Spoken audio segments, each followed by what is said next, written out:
বিভিন্ন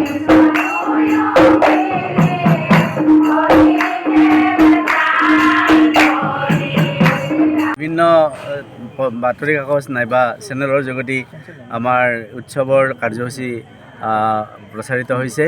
আমাৰ 13 তাৰিখে ৰাতিপুৱাৰ পৰা আমাৰ ইতিমধ্যে জনামতে আমাৰ 13 তাৰিখৰ পৰা 17 তাৰিখলৈ 5 দিনীয়া কাৰ্যসূচীৰে আমাৰ এই দৌল মহোৎসৱৰ মহাৰজত জয়ন্তীটো উদযাপন হ'ব।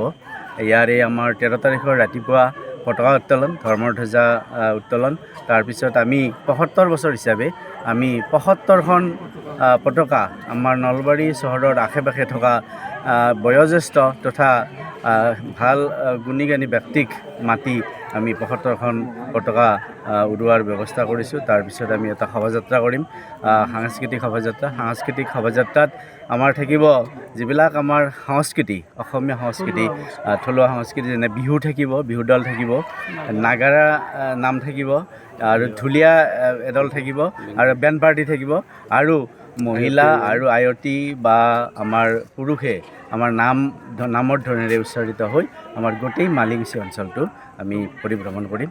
এইটো আছিল আমাৰ শোভাযাত্ৰাৰ এটা পৰিকল্পনা।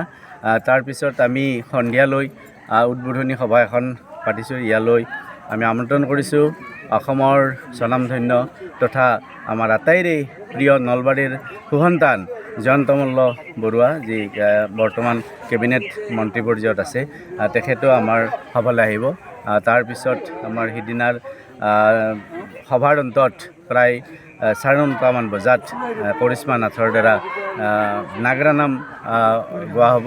নাগাৰা নামেৰে আমি সিদিনাৰ কাৰ্যসূচী সমাপ্ত কৰিম। দ্বিতীয় দিনা অৰ্থাৎ 14 তাৰিখে ৰাতিপুৱাৰ পৰা পূজা অৰ্চনা আৰম্ভ হ'ব আৰু হোম যজ্ঞ হ'ব। হোম যজ্ঞৰ অন্তত প্ৰায় 1টামান বজাত আমাৰ পুষ্পাঞ্জলি প্ৰদান হ'ব। পুষ্পাঞ্জলিৰ পিছত আমাৰ ইয়াত গোটেই মানুহখিনি লগ লাগি ভোগ খোৱাৰ ব্যৱস্থা কৰা হৈছে। ৰাইজৰ পৰা সেইটো সঁহাৰি পাইছোঁ, আটাই ভোগ প্ৰদান কৰিছে।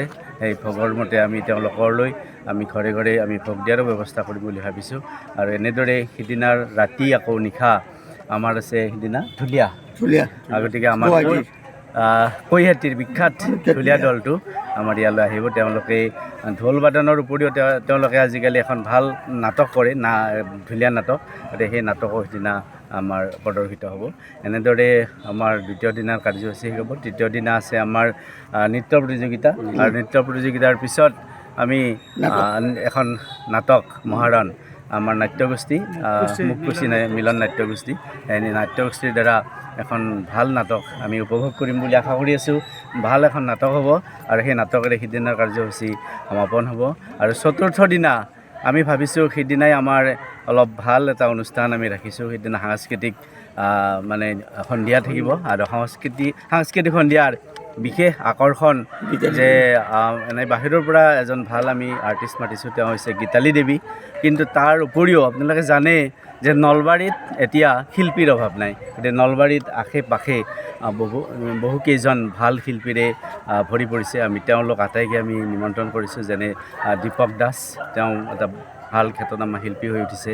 তাৰপিছত আমাৰ হৃষিকেশ শৰ্মা, তেওঁ টিভি চেনেলত ভাল গান গাই পুৰস্কাৰ আনিবলৈ সক্ষম হৈছে। আৰু অনন্যা চৌধুৰী, তেওঁ ভাল গল্পৰীয়া লোকগীত গায়। গতিকে অনন্যা চৌধুৰী আছে, আৰু ৰূপ অনুপম বুলি তেওঁ আজিকালি অলপ নামটো সলনি কৰিছে। গতিকে ৰূপ অনুপমো আহিব। তেওঁ এজন ভাল এংকৰো, ভাল এংকৰিং কৰে।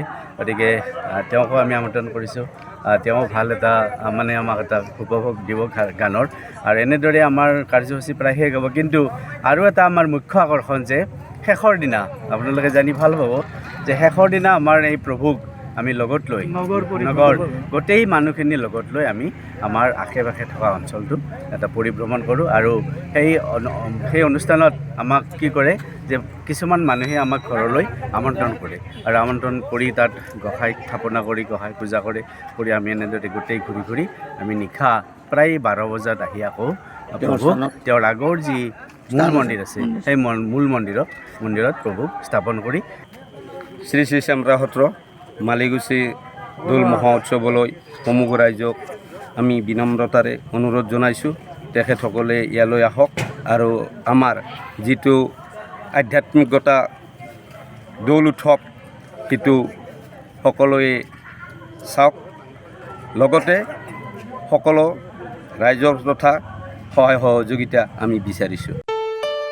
ঘৰত আনন্দ আৰু সম্পৰ্কৰ চমক বজাই ৰাখিবলৈ জৰুৰী হৈছে সকলো আনন্দময় মুহূৰ্তত মৰমৰ উপহাৰ দিয়াটো। সেইবাবে মধুশ্ৰী জুৱেলাৰ্ছে আনিছে সকলো ৰঙীন ক্ষণৰ বাবে বিশেষ গহনা। হীৰাৰে হওক, সোণৰে হওক বা ৰূপৰে হওক, শ্ৰেষ্ঠ ডিজাইনছ আৰু হলমাৰ্কযুক্ত গহনাই ৰাখে সম্পৰ্কক নিখুঁত। তেনেহ'লে আজিয়ে আনক আনন্দ মধুশ্ৰী জুৱেলাৰ্ছৰ সৈতে। যোগাযোগ কৰক 7028000341 নাইবা ভিজিট কৰক LNB ৰোড, নলবাৰী, অসম।